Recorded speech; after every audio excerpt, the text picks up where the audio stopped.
DVGಯವರ ಜ್ಞಾಪಕ ಚಿತ್ರಶಾಲೆ, ವೈದಿಕರ ಜೀವನ ರೀತಿ.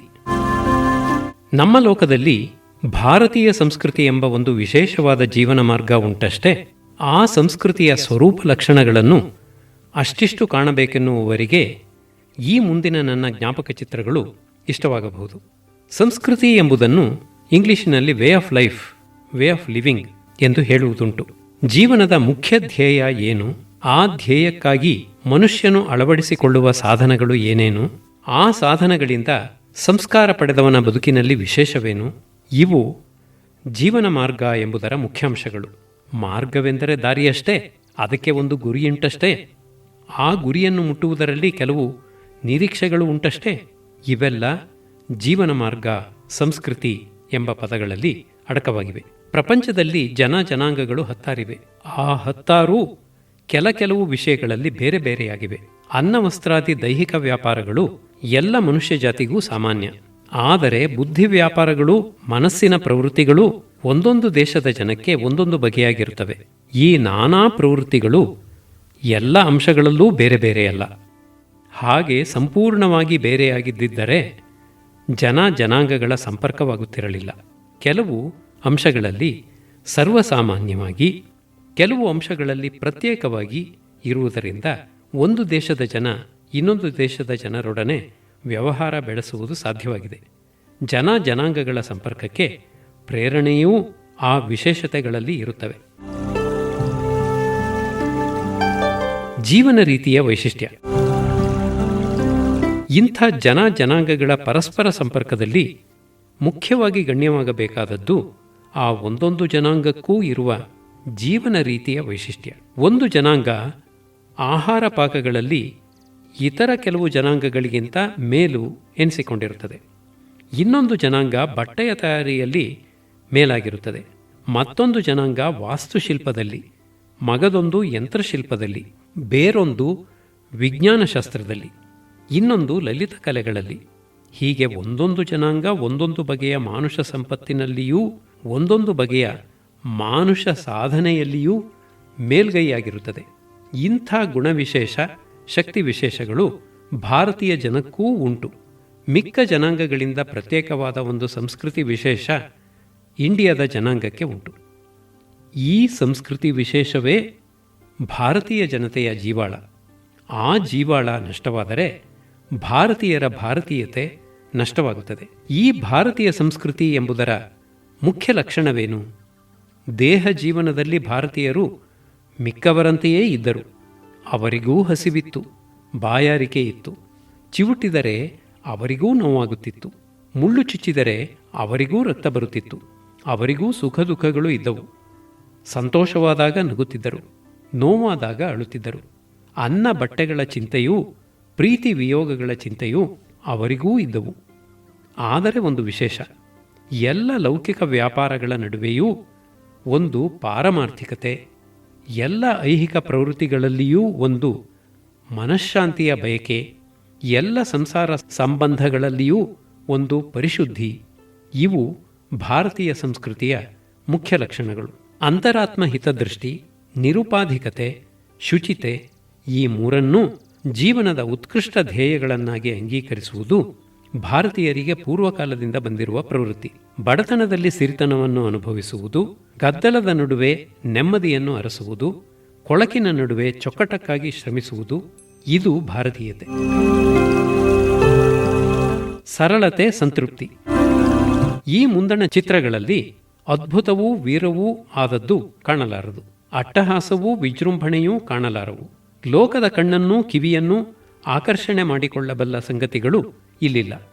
ನಾನು ವರ್ಣಿಸುವ ವ್ಯಕ್ತಿಗಳು ಒಂದು ದೃಷ್ಟಿಯಿಂದ ಬಡವರು. ಅವರು ಸರಳ ಜೀವಿಗಳು, ಸಂಪತ್ ಸಮೃದ್ಧರಾದವರಲ್ಲ, ಆಡಂಬರ ಆಟೋಪಗಳು ಇದ್ದವರೂ ಅಲ್ಲ. ಆದರೆ ತಮ್ಮಷ್ಟಕ್ಕೆ ತಾವು ಸಂತೃಪ್ತರಾಗಿದ್ದ ಜೀವಿಗಳು. ಸರಳತೆಯಲ್ಲಿಯೂ ಸಂತೃಪ್ತಿಯಲ್ಲಿಯೂ ಶಾಂತಿಯಲ್ಲಿಯೂ ಜೀವನ ಸೌಂದರ್ಯ ಉಂಟು ಎಂದು ಭಾವಿಸಿರುವವರಿಗೆ ಈ ಚಿತ್ರಮಾಲೆ ಕುತೂಹಲವನ್ನು ಉಂಟುಮಾಡಿತು.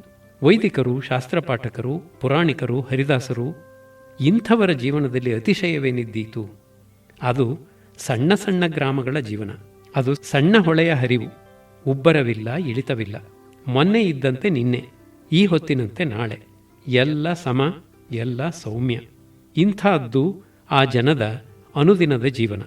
ಆಹ್ನಿಕ, ಪಾಠ, ಪೂಜೆ, ಪುರಾಣ, ಸಾಹಸದ ಸುಳಿವಿಲ್ಲ, ಚೋದ್ಯದ ಸೆಲೆ ಇಲ್ಲ, ಉದ್ರೇಕಾವಕಾಶ ಎಲ್ಲಿಯೂ ಕಾಣಸಿಗದು.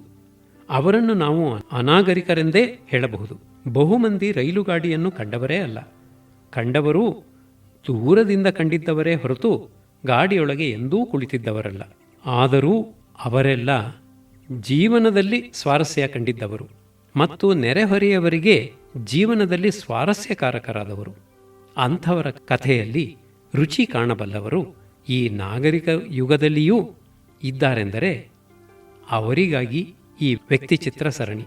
ಸರಳ ಕೋಮಲ ಜೀವನದ ಕಡೆಗೆ ನಮ್ಮ ಜನದ ಮನಸ್ಸನ್ನು ಸಾಧ್ಯವಿರುವಷ್ಟು ತಿರುಗಿಸಬೇಕು ಎಂಬ ಉದ್ದೇಶವೂ ನನ್ನ ಮನಸ್ಸಿನಲ್ಲಿ ಉಂಟು.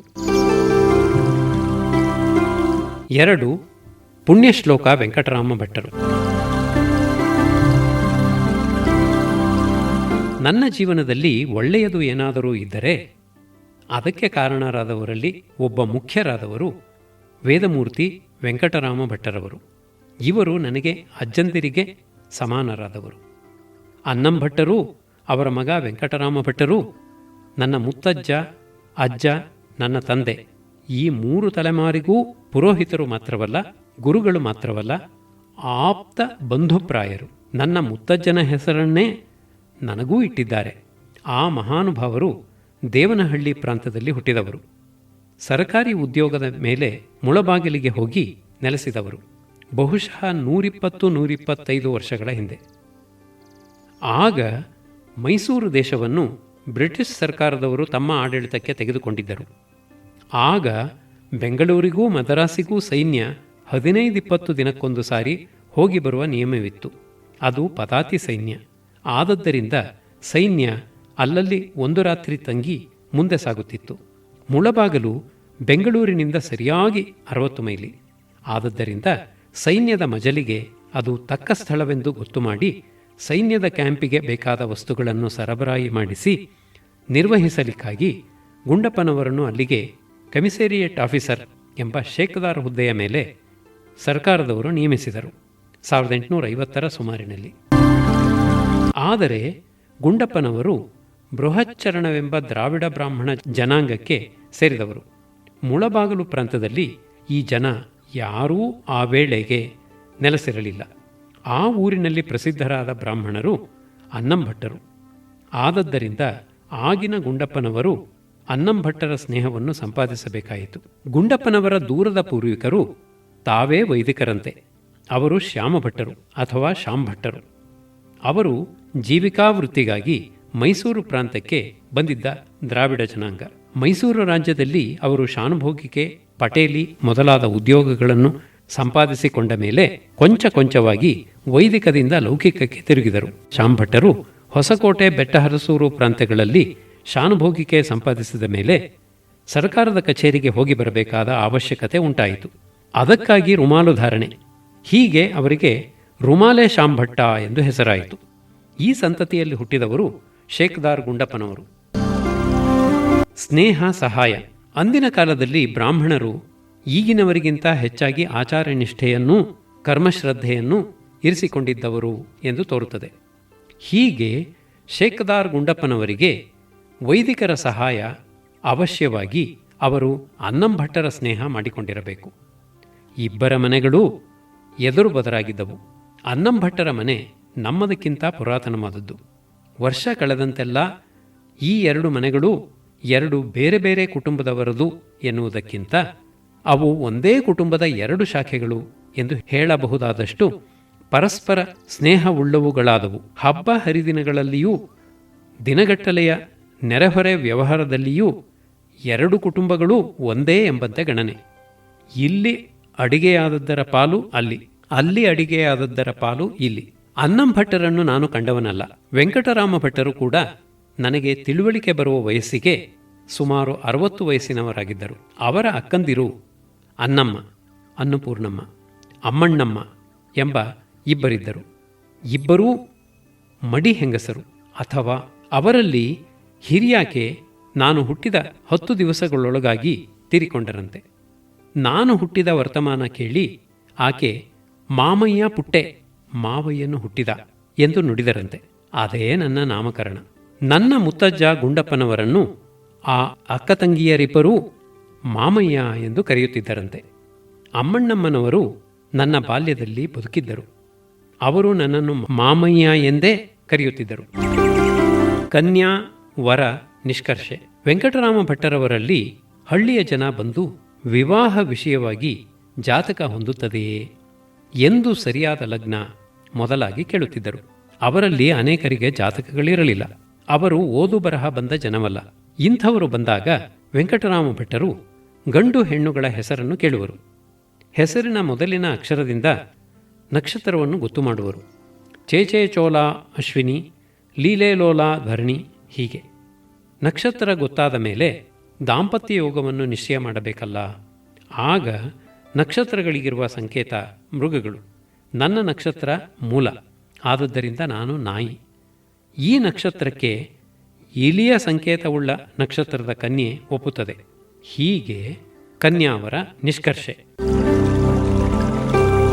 ವೆಂಕಟರಾಮ ಭಟ್ಟರು ಮನೆಯಲ್ಲಿಲ್ಲದಾಗ ಜನ ಬಂದರೆ ಅವರ ಪ್ರಶ್ನೆಗೆ ಮೇಲಿನ ಸೂತ್ರವನ್ನು ಅನ್ವಯಿಸಿ ಅವರ ಅಕ್ಕಂದಿರಾದ ಅನ್ನಮ್ಮ ಅಮ್ಮಣ್ಣಮ್ಮನವರೇ ಲಗ್ನ ಕಟ್ಟಿಕೊಟ್ಟು ಕಳುಹಿಸುತ್ತಿದ್ದರು. ಶ್ರುತಿ ಪರಿಚಯ. ಅನ್ನಮ್ಮ ಅಮ್ಮಣ್ಣಮ್ಮನವರು ಇಷ್ಟನ್ನೇ ಅಲ್ಲ, ಅಧ್ಯಯನವನ್ನೂ ಮಾಡಿಸುತ್ತಿದ್ದರು. ವೆಂಕಟರಾಮ ಭಟ್ಟರು ಮನೆಯಲ್ಲಿಲ್ಲದಾಗ ಶಿಷ್ಯರು ವೇದಪಾಠ ಪುನರಾವರ್ತನೆ ಮಾಡುತ್ತಿದ್ದರು. ಆ ವಿದ್ಯಾರ್ಥಿಗಳು ಆಗ ಅಕ್ಷರಸ್ಖಾಲಿತ್ಯವನ್ನೋ ಸ್ವರ ಪ್ರಮಾದವನ್ನೋ ಮಾಡಿದರೆ ಅಧ್ಯಯನವನ್ನು ಕೇಳುತ್ತಲೇ ಇದ್ದ ಅನ್ನಮ್ಮನವರಾಗಲಿ ಅಮ್ಮಣ್ಣಮ್ಮನವರಾಗಲಿ ವಿದ್ಯಾರ್ಥಿಯನ್ನು ಕೂಗಿ ತೆಲುಗಿನಲ್ಲಿ, ಎಲ್ಲಾ ಸ್ವರ ತಪ್ಪುತ್ತಿದ್ದಿ, ಅದನ್ನು ನಾನು ತಿದ್ದಬಾರದು, ವೇದವನ್ನು ನನ್ನ ಬಾಯಿಂದ ನುಡಿಯತಕ್ಕದ್ದಲ್ಲ, ನೀನೇ ತಿದ್ದಿಕೋ, ನನ್ನ ತಮ್ಮ ಮನೆಗೆ ಬಂದ ಮೇಲೆ ಅವನಿಗೆ ಹೇಳುತ್ತೇನೆ ಎನ್ನುವರು. ಹೀಗೆ ವಿದ್ಯಾರ್ಥಿಗಳಿಗೆ ಅನ್ನಮ್ಮ ಅಮ್ಮಣ್ಣಮ್ಮನವರುಗಳ ತಿದ್ದಿಕೆಯ ಭಯವಿತ್ತು. ಆ ಹೆಂಗಸರಿಬ್ಬರೂ ಮನೆಯಲ್ಲಿ ದಿನದಿನವೂ ಅಹೋರಾತ್ರಿಗಳಲ್ಲಿಯೂ ವೇದಪಾಠ ಕೇಳಿ ಕೇಳಿ ಪಾಠಕ್ರಮಕ್ಕೆ ಅಧಿಕಾರಿಗಳಾಗಿದ್ದರು. ವೆಂಕಟರಾಮ ಭಟ್ಟರು ಮುಲಕನಾಡು ಎಂಬ ಬ್ರಾಹ್ಮಣ ಪಂಗಡದವರು. ಅವರ ಮನೆ ಮಾತು ತೆಲುಗು. ಅವರ ಕುಲವೃತ್ತಿ ಪೌರೋಹಿತ್ಯ. ಅನ್ನಂ ಭಟ್ಟರ ಕಾಲಕ್ಕೆ ಆ ಕುಟುಂಬ ಅನುಕೂಲ ದಶೆಯಲ್ಲಿತ್ತು.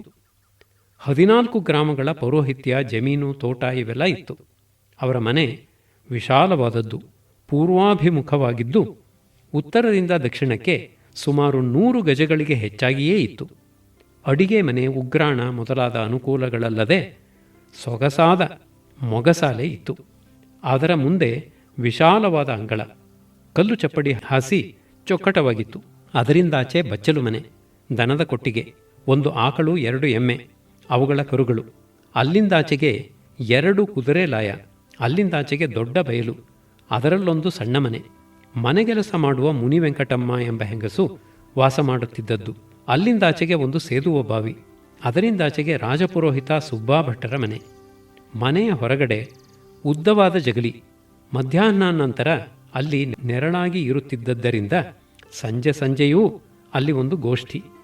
ನನ್ನ ಚಿಕ್ಕ ತಾತಂದಿರಾದ ರಾಮಣ್ಣನವರು ಆ ಗೋಷ್ಠಿಯಲ್ಲಿ ಮುಖ್ಯರು.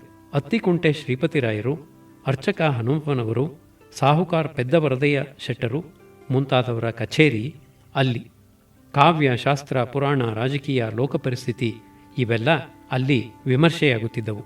ಉತ್ತರದ ಕಡೆ ಇದ್ದ ಪಕ್ಕದ ಮನೆಯ ಗೋಡೆ ಸುಮಾರು 8-10 ಅಡಿಯಷ್ಟು ಮುಂದಕ್ಕೆ ಚಾಚಿತ್ತು. ಇದರ ಮೇಲೆ ಅಮ್ಮಣ್ಣಮ್ಮನವರು ಬೆರಣಿ ತಟ್ಟುತ್ತಿದ್ದರು. ನಾನು ಬೆಳಗ್ಗೆ ಸ್ಕೂಲಿನಿಂದ ಮನೆಗೆ ಬರುತ್ತಿದ್ದದ್ದನ್ನು ಕಂಡ ಕೂಡಲೇ, ಮಾಮಯ್ಯ ಬಂದ, ಇನ್ನು ಸ್ನಾನಕ್ಕೆ ಹೊತ್ತಾಯಿತು ಎಂದು ಹೇಳಿ ಬೆರಣಿ ತಟ್ಟುವುದನ್ನು ನಿಲ್ಲಿಸಿ ಸ್ನಾನಕ್ಕೆ ಹೋಗುತ್ತಿದ್ದರು. ವಿದ್ಯಾರ್ಥಿಗಳು. ವೆಂಕಟರಾಮ ಭಟ್ಟರವರ ಮನೆಯಲ್ಲಿ ಯಾವಾಗಲೂ 4-5 ಮಂದಿ ವಿದ್ಯಾರ್ಥಿಗಳು ಇರುತ್ತಿದ್ದರು. ಮಂಡಿಯನೂರು, ಹೆಬ್ಬಣಿ, ಕಂಡೀಪಲ್ಲಿ, ನಂಗಲಿ ಮೊದಲಾದ ಆ ತಾಲ್ಲೂಕಿನ ಗ್ರಾಮಗಳಿಂದ ಮಾತ್ರವೇ ಅಲ್ಲದೆ ಮದನಪಲ್ಲಿ, ಪುಂಗನೂರು ಮೊದಲಾದ ಕಡೆಗಳಿಂದಲೂ ಬಂದವರು ಆ ವಿದ್ಯಾರ್ಥಿಗಳು. ಅವರಿಗೆ ಪ್ರಯೋಗ, ಜ್ಯೋತಿಷ್ಶಾಸ್ತ್ರ, ಧರ್ಮಶಾಸ್ತ್ರ, ಕೊಂಚ ಸಂಸ್ಕೃತ ಸಾಹಿತ್ಯ ಇಷ್ಟನ್ನು ವೆಂಕಟರಾಮ ಭಟ್ಟರು ಕಲಿಸುತ್ತಿದ್ದರು. ಕೆಲ ಮಂದಿಗೆ ಯಜುರ್ವೇದದ ಸಂಹಿತೆ, ಬ್ರಾಹ್ಮಣ ಭಾಗಗಳನ್ನೂ ಆರಣ್ಯಕವನ್ನು ಹೇಳಿಕೊಡುತ್ತಿದ್ದರು. ಅವರು ಅನ್ನದಾನಿಗಳೆಂದೂ ಅಧ್ಯಾಪಕರೆಂದೂ ಹೆಸರಾಗಿದ್ದವರು. ಆ ಮನೆ ಅನ್ನದಾನಕ್ಕೆ ಪ್ರಸಿದ್ಧವಾಗಿದ್ದರಿಂದಲೇ ಅನ್ನಂಭಟ್ಟರು, ಅನ್ನಪೂರ್ಣಮ್ಮ ಎಂಬ ಹೆಸರುಗಳು ಆ ವಂಶದುದ್ದಕ್ಕೂ ಬಂದಿವೆ. ವೆಂಕಟರಾಮ ಭಟ್ಟರ ಪೂರ್ವಿಕರು ರೇವಣೂರು, ರೇಣೂರು ಅಥವಾ ರೋಣೂರು ಎಂಬ ಸ್ಥಳದವರು. ಆ ಊರು ಎಲ್ಲಿದೆಯೋ ವೆಂಕಟರಾಮ ಭಟ್ಟರಿಗೇ ಗೊತ್ತಿರಲಿಲ್ಲ. ರೇಣೂರು ಎಂಬ ಹೆಸರಿನ ಊರುಗಳು ಅನೇಕ ಇವೆ. ಶ್ರೀನಿವಾಸಪುರ ತಾಲೂಕಿನಲ್ಲಿ ಒಂದು ಹಳ್ಳಿ ಇದೆ. ಆದರೆ ಇದು ನಮ್ಮ ವಿಷಯಕ್ಕೆ ಸಂಬಂಧಪಟ್ಟದ್ದಲ್ಲ. ನಿವೃತ್ತಿ ತಿಪ್ಪಾಭಟ್ಟರು. ವೆಂಕಟರಾಮ ಭಟ್ಟರ ಪತ್ನಿ ಮಾತೃಶ್ರೀ ಅಕ್ಕಯ್ಯಮ್ಮನವರು ಮುಡಿಯನೂರಿನವರು. ಮುಡಿಯನೂರೆಂಬುದು ಅಗ್ರಹಾರ, ಮುಲಕನಾಡು ವೈದಿಕ ಬ್ರಾಹ್ಮಣರ ಅಗ್ರಹಾರ. ಒಂದಾನೊಂದು ಕಾಲದಲ್ಲಿ ಅದು ವಿದ್ವಾಂಸರಿಂದ ತುಂಬಿದ್ದದ್ದೆಂದು ತೋರುತ್ತದೆ. ಅಲ್ಲಿಯ ಮನೆತನಗಳ ಹೆಸರುಗಳೇ ಇದನ್ನು ತೋರಿಸುತ್ತದೆ.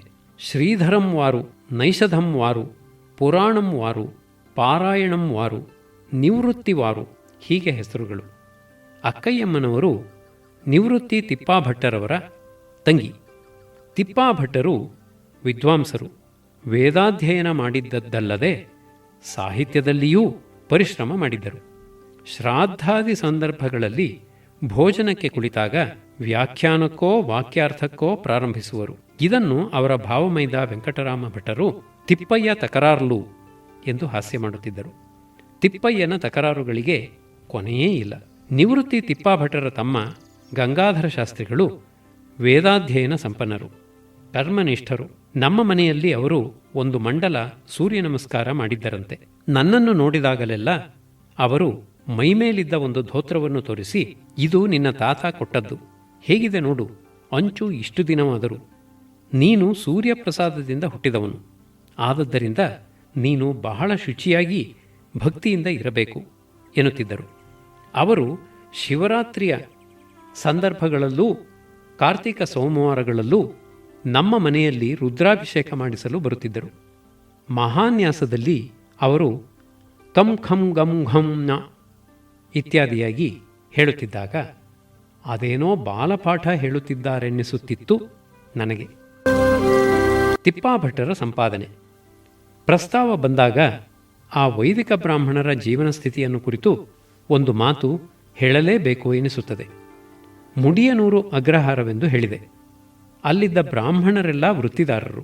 ಎಂದರೆ ಯಾರೋ ಪೂರ್ವದ ಮಹಾರಾಜ ವೇದಶಾಸ್ತ್ರಾಭಿವೃದ್ಧಿಗೆಂದು ದತ್ತಿಯಾಗಿ ಬಿಟ್ಟಿದ್ದ ಜಮೀನಿನಲ್ಲಿ ಭಾಗಸ್ಥರು. ಆ ಜಮೀನುಗಳಿಂದ ಬರುತ್ತಿದ್ದ ಭತ್ತರಾಗಿಗಳೇ ಈ ವೈದಿಕ ಬ್ರಾಹ್ಮಣರ ಜೀವನಾಧಾರ. ಅವರು ಹಳೆಯ ಕಾಲದ ಮಣ್ಣು ಮಾಳಿಗೆಯ ಮನೆಗಳಲ್ಲಿ ಇದ್ದುಕೊಂಡು ಬ್ರಹ್ಮದಾಯ ಜಮೀನಿನ ಉತ್ಪತ್ತಿಯಿಂದ ಜೀವನ ಸಾಗಿಸುತ್ತಿದ್ದರು. ಅವರಿಗೆ ಹಣದ ಎಂದರೆ ನಾಣ್ಯದ ಅವಶ್ಯಕತೆ ಬಹು ಕೊಂಚವಾಗಿತ್ತು. ತಿಂಗಳಿಗೆ ಸರಾಸರಿ 6 ದಿನ ಅವರಿಗೆ ಸಂಪಾದನೆ. ಶನಿವಾರ ಮಧ್ಯಾಹ್ನ 4 ಗಂಟೆಗೆ ಹೊರಟು ಸಂಜೆ 6-6:30 ಗಂಟೆಯ ವೇಳೆಗೆ ಮುಳಬಾಗಿಲಿನಲ್ಲಿ ಶ್ರೀ ಆಂಜನೇಯ ಸ್ವಾಮಿ ಗುಡಿಯಲ್ಲಿ ಕೂಡುವರು. ತಿಪ್ಪಾಭಟ್ಟರದು ಸ್ಥೂಲ ದೇಹ, ಎತ್ತರವಾದ ಆಳು, ನಡಿಗೆ ಮಂದ. ಶನಿವಾರ ಸಂಜೆ ವೈಶ್ಯ ಮಹಾಜನರು ಆಂಜನೇಯನ ಗುಡಿಗೆ ಬಂದು ಸ್ವಾಮಿಯ ದರ್ಶನ ಮಾಡಿದ ಬಳಿಕ ಬ್ರಾಹ್ಮಣರಿಗೆ ತಲಾ ಒಂದೊಂದು ದಮ್ಮಡಿ ದಾನ ಮಾಡುವರು. ಹೀಗೆ ತಿಪ್ಪಯ್ಯನ ಸಂಪಾದನೆ ವಾರಕ್ಕೆ ಸುಮಾರು 10 ಕಾಸು, ತಿಂಗಳಿಗೆ 40-50 ಕಾಸು. ಇದರ ಜೊತೆಗೆ ತಿಂಗಳಿಗೆ 2 ಏಕಾದಶಿ. ಅಂದು ಸಂಜೆಯೂ ಸಂಪಾದನೆ 8-10 ಕಾಸು. ಮಾರನೆಯ ದಿನ ವೈಶ್ಯರಲ್ಲಿ ದ್ವಾದಶಿ ಕಟ್ಟಲೆ ಕೊಡುವರು. ಒಂದೊಂದು ಮನೆಯಲ್ಲಿ 6-6 ಕಾಸಿನಂತೆ. 4-5 ಮನೆ ಸೇರಿದರೆ 25-30 ಕಾಸು. ಹೀಗೆ ಒಟ್ಟು 85-90 ಕಾಸು. ಇದು ಅವರ ನಗದು ಸಂಪಾದನೆ. ಇದರ ಮೇಲೆ ಶ್ರಾದ್ದಾದಿಗಳಲ್ಲಿ ಬಂದ ದಕ್ಷಿಣೆ, ಅದು ಸರಾಸರಿ ವರ್ಷಕ್ಕೆ 1-2 ರೂಪಾಯಿ. ಹೀಗೆ ವರ್ಷದ ನಗದು ಸಂಪಾದನೆ 12 ರೂಪಾಯಿ. ಬಹಳ ಧಾರಾಳವಾಗಿ ಲೆಕ್ಕ ಮಾಡಿದರೆ. ಹೀಗಿದ್ದರೂ ತಿಪ್ಪಾಭಟ್ಟರು ತೃಣೀಕೃತ ಪುರಂದರರಾಗಿದ್ದರು. ಯಾರಿಗೂ ತಲೆ ತಗ್ಗಿಸಿದ್ದಿಲ್ಲ, ಮುಖ ಕಹಿ ಮಾಡಿದ್ದಿಲ್ಲ. ತಾವು ನಗುತ್ತಾ ಇತರರನ್ನು ನಗಿಸುತ್ತಾ ಸಂತೋಷದಿಂದ ಆಯುಷ್ಯವನ್ನು ಕಳೆದರು. ಅವರ ಕುಟುಂಬ ದೊಡ್ಡದಾಗಿತ್ತು. ಗಂಡು ಮಕ್ಕಳು, ಹೆಣ್ಣು ಮಕ್ಕಳು, ಬಂಧು ಬಳಗ ಎಲ್ಲರೂ ಇದ್ದರು. ಒಂದು ದಿವಸವೂ ತಿಪ್ಪಾಭಟ್ಟರು ಕಿರಿಕಿರಿ ಪಟ್ಟವರಲ್ಲ. ಆ ಜನಕ್ಕೆ ಬಡತನವೆಂಬುದರ ಅರಿವೇ ಇರಲಿಲ್ಲ ಎನ್ನಿಸುತ್ತದೆ. ಅಕ್ಕಯ್ಯಮ್ಮನವರ ಪಾಠ ಪರಿಠವಣೆ. ಅಡಿಗೆಯಲ್ಲಿ ಅಕ್ಕಯ್ಯಮ್ಮನವರದ್ದು ಎತ್ತಿದ ಕೈ. ಅವರು ಬಗೆ ಬಗೆಯ ಪಾಕಗಳನ್ನು ಮಾಡುತ್ತಿದ್ದರು. ಅದರಲ್ಲಿ ಮೊದಲು ಹೇಳಬೇಕಾದದ್ದು ಕಜ್ಜಾಯ, ಒಬ್ಬಟ್ಟು, ಮಾವಿನಕಾಯಿ ಹುಳಿ. ಕಜ್ಜಾಯ ಮಾಡುವುದು ಕಷ್ಟದ ಕೆಲಸ. ಮೊದಲು ಅಕ್ಕಿ ಒಳ್ಳೆಯದಾಗಿರಬೇಕು. ಅಕ್ಕಿಯನ್ನು ನೆನೆ ಹಾಕಬೇಕು. ಹದವರಿತು ಅದನ್ನು ನೆರಳಿನಲ್ಲಿ ಆರ ಹಾಕಬೇಕು. ಮುಪ್ಪಾಗ ಮುವ್ವೀಸ ಪಾಲು ಆರಿದ ಮೇಲೆ ಅದನ್ನು ಕಲ್ಲಿನ ಒರಳಿನಲ್ಲಿ ಮರದ ಒನಕೆಯಿಂದ ಕುಟ್ಟಬೇಕು.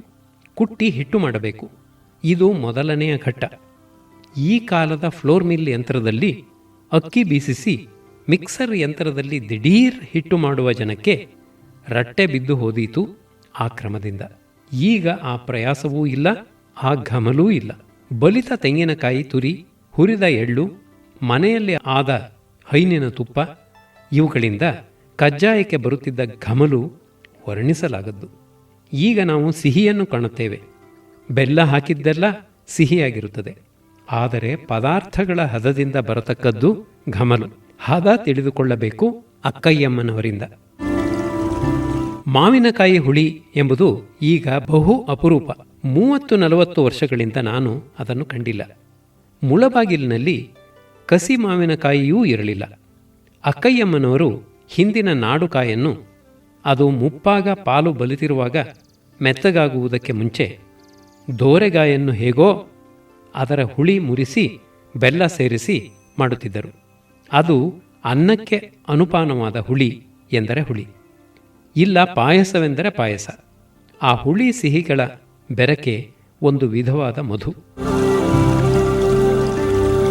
ದಿಲ್ಲಿ ಬಾದಶಾ ಓರಂಗಜೇಬನ ತಂಗಿ ಜೇಬ್ ಉನ್ನೀಸಾ ಎಂಬಾಕೆ ಆಗ್ರಾ ಪಟ್ಟಣದಿಂದ ಮಧುರೆಯ ಕಡೆ ಮೇನಾದಲ್ಲಿ ಹೋಗುತ್ತಿದ್ದಳಂತೆ. ಬೋವಿಗಳು ಮೇನಾ ಹೊತ್ತು ನಡೆಯುತ್ತಿದ್ದರು. ಅದು ಕಾಡು ಪ್ರದೇಶ. ಅದರ ಸೊಬಗನ್ನು ನೋಡಲೆಂದು ಆಕೆ ಮೇನೆಯ ಪರದೆಯನ್ನು ಸರಿಸಿ ಈ ಕಡೆ ಆ ಕಡೆ ವೀಕ್ಷಿಸುತ್ತಿದ್ದಳು. ಆಕೆಯ ದೃಷ್ಟಿ ಒಬ್ಬ ಹುಡುಗನ ಮೇಲೆ ಬಿತ್ತು. ಅವನು ಅಲ್ಲಿ ದನ ಕಾಯುತ್ತಿದ್ದ. ಆಕೆ ಆತನನ್ನು ಬಳಿಗೆ ಕರೆದು ಮಾತನಾಡಿಸಿದಳು. ಆಕೆ ಸಂಸ್ಕೃತ ಅಭ್ಯಾಸ ಮಾಡಿದವಳು. ತನ್ನ ಅಣ್ಣ ಮುರಾದನಂತೆ. ಬಹುಶಃ ಸಂಸ್ಕೃತದಲ್ಲಿಯೋ ಸಂಸ್ಕೃತ ಮಿಶ್ರಿತವಾದ ಉರ್ದು ಭಾಷೆಯಲ್ಲಿಯೋ ಮಾತನಾಡಿಸಿರಬೇಕು. ನೀನು ಯಾರು, ನಿನ್ನ ಜೀವನವೇನು ಇತ್ಯಾದಿ. ಅದಕ್ಕೆ ಆ ಬಾಲಕ ಹೀಗೆ ಉತ್ತರ ಕೊಟ್ಟನಂತೆ. ತರುಣಂ ಸರ್ಷಪ ಶಾಕಂ ನವೋದನಂ ಪಿಚ್ಚಲಾನಿ ಚ ದಧೀನಿ ಅಲ್ಪವ್ಯಯೇನ ಸುಂದರಿ ಗ್ರಾಮ್ಯ ಜನೋ ಮೃಷ್ಟಮಶ್ನಾತಿ. ಎಳೆ ಹರವೆಯ ಸೊಪ್ಪಿನ ಪಲ್ಯ, ಬಿಸಿ ಬಿಸಿ ಅನ್ನ, ಮುಟ್ಟಿದರೆ ಬೆರಳು ಜಾರಿಸುವಂತಿರುವ ಗಡ್ಡೆ ಮೊಸರು, ಖರ್ಚು ಹೆಚ್ಚಾಗದ ಇಂಥ ಊಟದಿಂದ ಹಳ್ಳಿಯ ಜನರು ಮೃಷ್ಟಾನ್ನ ಭೋಜನವನ್ನು ಉಂಡಂತೆ ತೃಪ್ತರಾಗಿರುತ್ತಾರೆ. ಇಂಥದು 70 ವರ್ಷಗಳ ಹಿಂದಿನ ಪರಿಠವಣೆ. ಒಂದು ಅವಿವೇಕ. ಒಂದು ದಿನ ದ್ವಾದಶಿ. ಆ ಹೊತ್ತು ಸ್ಕೂಲಿಗೆ ಬೆಳಗ್ಗೆ ರಜಾ. ನಾವು 8-10 ಮಂದಿ ವಿದ್ಯಾರ್ಥಿಗಳು 9 ಗಂಟೆಯ ಸುಮಾರಿಗೆ ಸೇರಿದ್ದೆವು. ಊರಿನ ಪೂರ್ವದ ಕಡೆ ನರಸಿಂಹತೀರ್ಥಕ್ಕೆ ಹೋಗುವ ರಸ್ತೆಯಲ್ಲಿ ನಮ್ಮ ಶಿಕಾರಿ. ಸಾಲು ಮರಗಳಲ್ಲಿ ನೇರಳೆ ಮರಗಳು ಹೆಚ್ಚು. ನಾವೆಲ್ಲ ಒಬ್ಬೊಬ್ಬರು ಒಂದೊಂದು ಮರದ ಮೇಲೆ ಹತ್ತಿ ಯಥೇಷ್ಟವಾಗಿ ಹಣ್ಣು ತಿಂದೆವು. ಮರದಿಂದ ಇಳಿದ ಮೇಲೆ ನಾವು ಮಾಡಿದ್ದನ್ನು ಯಾರಾದರೂ ಕಂಡುಹಿಡಿದಾರೋ ಎಂಬ ಭಯ ನಮ್ಮ ಮನಸ್ಸಿಗೆ ಬಂತು. ನೇರಳೆ ಹಣ್ಣು ನೆಗಡಿ ಕೆಮ್ಮು ತರತಕ್ಕದ್ದು ಎಂದು ಅಪವಾದ. ಆದದ್ದರಿಂದ ನಾಲಿಗೆಯ ಮೇಲೆ ನೀಲಿಯನ್ನು ಕಳೆಯಬಲ್ಲ ವಸ್ತುವನ್ನು ಹುಡುಕ ಹೊರಟೆವು. ಹುಣಸೆಕಾಯಿ. ಹುಣಸೆ ಮರದ ಮೇಲೆ ಹತ್ತಿ ಹುಣಸೆಕಾಯಿಯನ್ನು ತಿಂದೆವು. ಬಹಳ ದೊಡ್ಡ ಸಾಹಸಗಳನ್ನು ಮಾಡಿದೆವೆಂದು ಮೈ ಮರೆತು ಸ್ಕೂಲಿಗೆ ಬಂದೆವು. ನಾವು ಅಲ್ಲಿಗೆ ಬರುವ ವೇಳೆಗೆ ನನ್ನ ತಂದೆ ಒಂದು ದೊಡ್ಡ ಕನ್ನಡಿಯನ್ನು ಸಿದ್ಧಪಡಿಸಿ ಇಟ್ಟುಕೊಂಡಿದ್ದರು. ನಮ್ಮನ್ನು ಒಬ್ಬೊಬ್ಬರನ್ನೂ ಕರೆದು ನಾಲಿಗೆ ನೀಡು ಎನ್ನುವುದು, ಕನ್ನಡಿ ತೋರಿಸುವುದು. ಆಗ ನಮಗೇ ಗೊತ್ತಾಯಿತು ನಮ್ಮ ಕಳ್ಳತನದ ಗುರುತು ಅಳಿಸಿ ಹೋಗಿರಲಿಲ್ಲವೆಂದು. ನನಗೆ ಕೊಂಚ ಬೆತ್ತದ ಸೇವೆಯೂ ಆಯಿತು. ನಾವು ಗುಸಗುಸ ಮಾತನಾಡಿಕೊಂಡೆವು, ನಮ್ಮ ಸಾಹಸವನ್ನು ಯಾರು ತಿಳಿಸಿರಬಹುದು ಎಂದು. ಆ ದಿನ ಸಂಜೆ ಗುಟ್ಟು ತಾನಾಗಿ ಹೊರಕ್ಕೆ ಬಂತು. ವೆಂಕಟರಾಮ ಭಟ್ಟರು ನಗುನಗುತ್ತಾ ನನ್ನನ್ನು ಕೇಳಿದರು, ಗಟ್ಟಿಯಾಗಿ ಹೊಡೆದನೋ ಮೆತ್ತಗೆ ಹೊಡೆದನೋ? ಗಟ್ಟಿಯಾಗಿ ಹೊಡೆಯಬೇಡ ಎಂದು ನಾನು ಹೇಳಿದ್ದೆ. ಆ ಬೆಳಗ್ಗೆ ವೆಂಕಟರಾಮ ಭಟ್ಟರು ಕುದುರೆಯ ಮೇಲೆ ಕುಳಿತು ಯಾವುದೋ ಹಳ್ಳಿಯಿಂದ ಹಿಂದಿರುಗುತ್ತಿದ್ದರು. ನಾನು ಮರದ ಮೇಲೆ ಇದ್ದದ್ದನ್ನು ನೋಡಿದ್ದರು. ಅಲ್ಲಿಯೇ ನನ್ನನ್ನು ಎಚ್ಚರಿಸಬಹುದಾಗಿತ್ತು. ಹಾಗೆ ಮಾಡದೆ ದಾರಿಯಲ್ಲಿ ನನ್ನ ತಂದೆಯನ್ನು ಕಂಡಾಗ ಅವರ ಸಂಗಡ ಹೇಳಿದರು. ಕಾರಣವನ್ನು ಭಟ್ಟರೇ ವಿವರಿಸಿದರು. ನೇರಳೆ ಹಣ್ಣು ತಿಂದದ್ದು ತಪ್ಪಲ್ಲ, 4 ಹಣ್ಣು ತಿಂದರೆ ಏನಾಗುತ್ತದೆ? ಮೈಯನ್ನು ಅದಕ್ಕೆ ಒಗ್ಗಿಸಿಕೊಳ್ಳಬೇಕು ಮತ್ತು ಹುಡುಗರ ಸಂತೋಷಕ್ಕೆ ಭಂಗ ಮಾಡಬಾರದು. ಆದರೆ ಇರುವ ಅಪಾಯವನ್ನು ಅವರಿಗೆ ತಿಳಿಸಬೇಕು. ನೇರಳೆ ಮರದಲ್ಲಿ ಅಪಾಯವಿರುವುದು ಅದರ ರೆಂಬೆಗಳಲ್ಲಿ. ರೆಂಬೆಗಳು ಬೇಗ ಮುರಿಯುತ್ತವೆ. ಮುರಿದು ಕೆಳಕ್ಕೆ ಬಿದ್ದರೆ ಹುಡುಗರ ಕೈಯೋ ಕಾಲೋ ಮುರಿದೀತು ಎಂಬ ಭಯ. ಇದಕ್ಕೋಸ್ಕರ ಹುಡುಗರನ್ನು ಎಚ್ಚರಿಸುವಂತೆ ಹೇಳಿದೆ. ನಿಮ್ಮಪ್ಪನ ಕೈಪೆಟ್ಟು ಜೋರಾದದ್ದು, ಹೋಗಲಿ ಬಿಡು. ನಮ್ಮ ತಂದೆ ಆ ಹೊತ್ತು ಅಷ್ಟು ಬಲವಾಗೇನೂ ಹೊಡೆಯಲಿಲ್ಲ, ನಗುತ್ತಿದ್ದರು.